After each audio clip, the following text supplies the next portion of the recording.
Bonjour à tous, on parle beaucoup, souvent, de smartphones chers, de smartphones très haut de gamme. Là, je vais vous parler d'un smartphone qui est globalement pas très cher et qui est fait par un fabricant qui s'appelle Elong Mobile et on en parle tout de suite.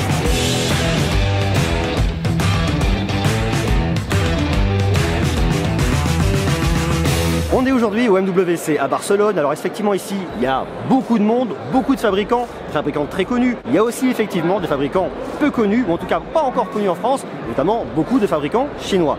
La marque Elong Mobile, effectivement une marque qui n'est pas du tout inconnue en France, et pourtant ils ont une gamme qui est hyper complète, avec des produits qui en tout cas sur le papier ont l'air assez séduisants. Là j'en ai un devant moi qui s'appelle le K50. Le K50 c'est cette petite bête qui a tout d'un grand, sauf le prix, puisqu'il coûte 140 $. Pour l'instant c'est un produit qui n'est pas encore disponible en France. Si on le veut, il faut le faire venir directement, mais bon, sur le papier en tout cas, il a l'air séduisant. Donc ce qu'on va faire, on va regarder un peu la fiche technique et puis après moi je vous dirai ce que j'en pense. C'est un smartphone qui a un grand écran 6 pouces au format 18/9. Ça de toute façon les formats 18/9 se sont vraiment imposés en 2017, ils vont continuer en 2018. C'est une dalle IPS, c'est du FHD en 1440 par 720 pixels. Côté protection, vous avez un Gorilla Glass 4 sur le devant. À l'arrière, vous avez ici le petit bouton pour le déverrouiller. Double appareil photo ici, 13 mégapixels et 5 mégapixels. J'ai absolument aucune info sur l'ouverture. Après, de toute façon, sur un smartphone de ce prix, il ne faut pas s'attendre non plus à avoir des appareils de dingue.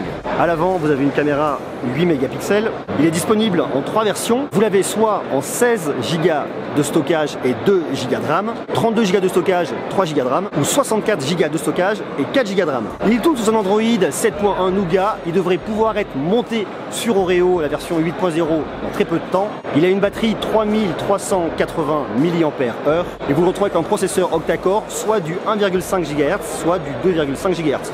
Pas particulièrement, a priori il y aurait 2 versions. Je n'ai pas plus d'infos tout de suite en tout cas. Côté dimension, il fait 155 par 74 par 9,8 mm. Il est assez épais, assez massif. Côté connectique, c'est du micro USB. Il y a effectivement du Bluetooth, du Wi-Fi, il est sur la 3G, la 4G. Bon, je ne sais pas s'il est compatible en France, si on peut le connecter aux bandes françaises. Et il est disponible en 3 coloris, orange, marron et noir. Côté design, il y a un côté, je sais pas trop. J'hésite entre un côté un peu sympa, un peu travaillé sur le cuir, et un côté un peu kitschou rococo. Dites-moi vous ce que vous en pensez. Moi, je sais pas quoi en penser. J'hésite. Je trouve que le côté négatif, c'est qu'il est un peu épais. Vous avez ici un côté qui est un peu épais. Le dos, bon, pourquoi pas. Allez, ça fait l'affaire. Le grand écran 6 pouces, c'est pas mal. La prise en main est bien. L'accessibilité derrière au bouton pour déverrouiller est pas mal. Bon, je trouve qu'après, il fait le job. Il est bien fait. C'est pas non plus un truc fou furieux, mais c'est pas mal. Voilà un peu pour ce produit chinois. Je voulais effectivement vous en parler. Dites-moi ce que vous en pensez. Est-ce que c'est toutefois un produit qui pourrait vous intéresser? Si cette marque arrive en France, est-ce que vous seriez susceptible d'être intéressé par ce genre de produit? Il y a effectivement plein de produits qui viennent de Chine ici au MWC. Forcément, on sait que le cœur de la fabrication est situé là-bas. Donc forcément, il est normal que tous les fabricants chinois veuillent ensuite venir se positionner en France. J'ai eu une discussion en off avec un des grands fabricants de smartphones qui me disait que de toute façon, le curseur pour les marques chinoises, c'est Huawei. Dès lors que Huawei arrive aux 10% de part de marché, c'est un signal très positif pour les autres fabricants pour arriver. Et c'est à ce moment-là qu'ils arrivent et qu'ils se positionnent sur le marché. Pour l'instant, Huawei en France représente à peu près 9% de part de marché. Ils sont presque au 10%, donc il se peut que d'ici très peu de temps, on va arriver tous les autres fabricants chinois arrivés en France. Le signal, c'est que pour eux, le marché est mûr.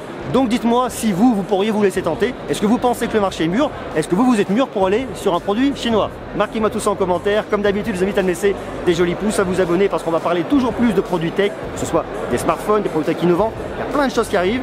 Marquez-moi tout ça, on reste connecté. Je vous dis à très bientôt. Ciao!